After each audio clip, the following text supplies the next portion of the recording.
So Dragon's Rising Season 3 Part 2 came out, and everyone seems to have a different opinion on it. While I've seen some people say the season's really good, I've also seen people say it's the weakest entry so far. And whether or not you agree with that, I think it's safe to say that Part 2 has some problems. So let's talk about it. Let's go through what I liked, what I didn't like, and the things that I'm mixed on. These are all my first thoughts on Part 2, and my opinions are subject to change, so do keep that in mind. This isn't a deep dive video into the season, just my quick thoughts. So let's start with the things I did like about the season. I'm gonna rant a bit about the animation because Ninjago always has good animation, and this season is no different. It's phenomenal. Every season of Dragon's Rising so far is beautifully animated, and the cinematography and fight scenes are really well done. The colors are so vibrant and it just looks cool. This is definitely the best Dragon's Rising has looked, and the score is amazing as well. Ninjaga's music is always really well done and always sounds great, but in this part there were a couple moments where out loud I was praising the score. Usually I just think a track is good, but I never really say anything out loud while watching. It just fits in so well with each scene, especially the fight scenes. A lot of the fights in this part I found myself enjoying a ton. The most shocking one for me was Roz vs. Geo and Frohiki. Noted that Frohiki did nothing, but Geo put up some kind of fight. I just wasn't expecting it, but I still enjoyed it. Roz vs. Eren and Sora was one of my favorites. I think that was really cool as well. Jay is easily my favorite part about the season, and I think he's done very well here. After 2 long years, he's finally back on the team, which if you were to ask me about 2 years ago what I thought of Jay in season 1, I would say he was done awful and he should have been in it more. But looking back on it, I think the decision to keep Jay not on the main team for a bit was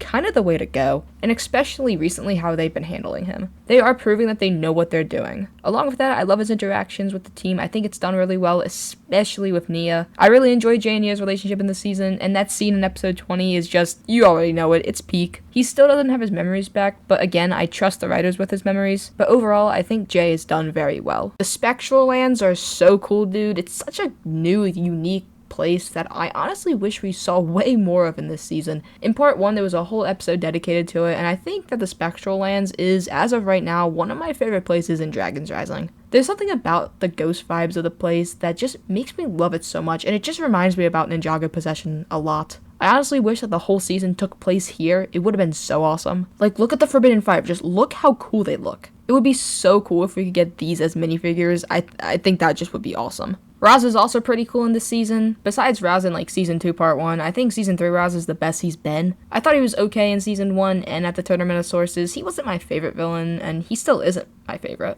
I think he can be boring sometimes, and in general, there are way better villains out there. But for right now, he's pretty good, and please, LEGO, please give us a Lord Raz minifigure with this armor and design. This is genuinely peak, and I would love to have a figure like this in my collection. Finally, the finale of the season is, oh boy, things are about to go down.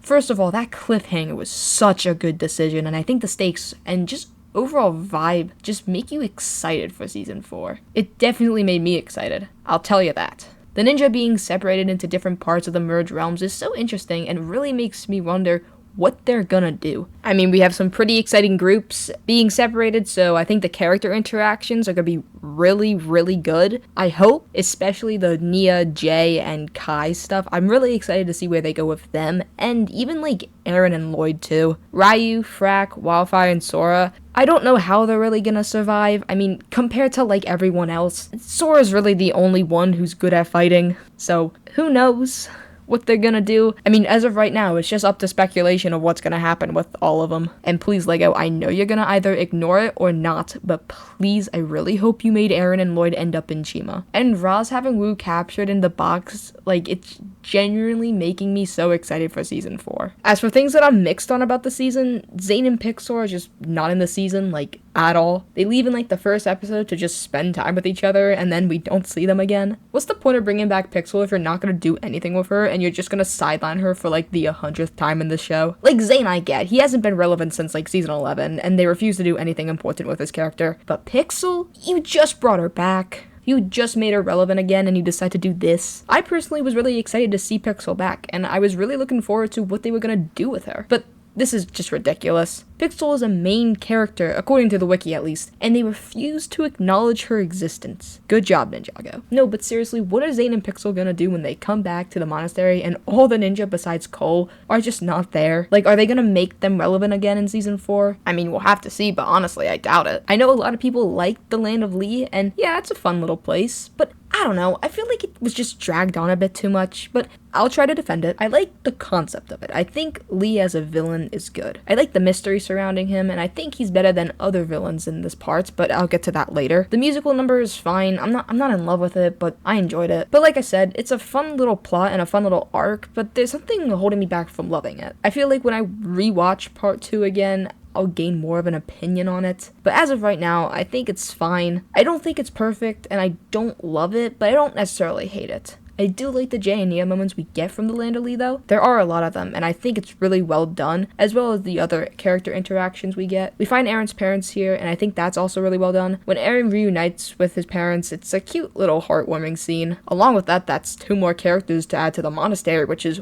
way too overcrowded by now, so it's whatever. Seriously though, they're gonna have to expand the monastery at this point, I swear. You got like 10 ninja living there, Mr. Frohickey, all the dragons, like, there's just too many people. Now for the things I didn't like. There's not too many, but these are kind of like bigger things that like are not small, so you know. The pacing and time management of the season is a bit weird. It's not because it's bad, it's just that the final couple episodes of the season could have been used so much better. When I was watching, I was constantly checking the time left in the episode and which episode I was on because I didn't know if they would be able to fit everything in. There's a lot of unnecessary moments in the season near the end as well, which I feel just could have been used to make the final fight and even finale longer. Like this segment with the Cyclops and Coconut is very unnecessary. And Raptin, oh my gosh, Raptin coming to Jinjago was so out of pocket. I legit rolled my eyes when he popped up on screen. Look, I'm not a Raptin fan. I think he's just kind of lame and just not that good of a villain.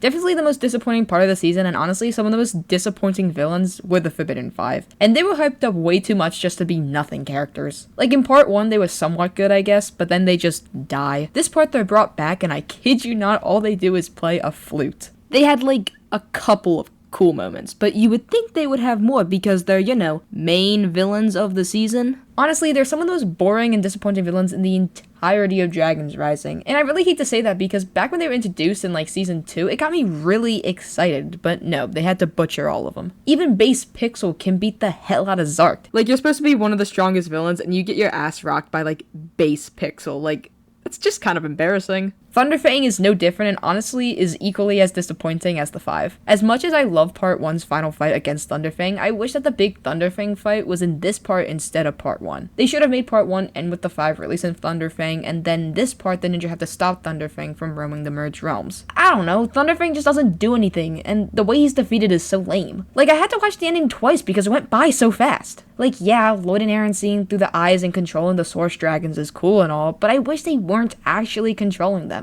Like, this finale fight isn't necessarily bad, it's just kinda lame, and I honestly prefer part 1's finale fight way more. But those are all my thoughts on part 2, and genuinely this is probably my favorite season of Dragons Rising so far. Now season 2, part 1 takes the cake as my favorite part of Dragons Rising ever, but the Tournament of Sources kinda drags season 2 down for me a bit. But I honestly really enjoyed this part, and just the season in general, and while it's not my favorite season of the entire show, I do think it's one of the better seasons that we've gotten in the past couple of years. But that's just my opinion. There are problems with part 2 and just season 3 in general, I'm not denying that, but when we're looking at the season compared to let's say season 1, yeah, I'd take season 3 any day of the week. But let me know your thoughts on part 2 in the comments. That's your place to discuss. I'd love to hear what you all thought about it. Sorry I've been gone for a bit, been pretty busy with stuff, but don't worry, I'm working on many videos for you guys, so be on the lookout for those. And I also just want to thank you all so much for the support on the channel as of recently. It means the world to me, and I appreciate every single one of you so much, so thank you. As always, feel free to leave a like, that'd be greatly appreciated, and subscribe if you're new, but you don't have to if you don't want to. Thanks again for watching, and I'll see y'all next time. Bye.